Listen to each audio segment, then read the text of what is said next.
Hello my lovely friends, today I would like to share with you how doll being created. This is belly dance doll.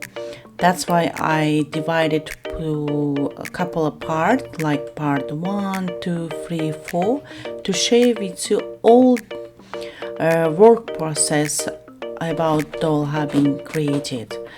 So I will start from sculpting head, skeleton, and body and legs, hands, and dressing, hair, gluing, details, all decoration.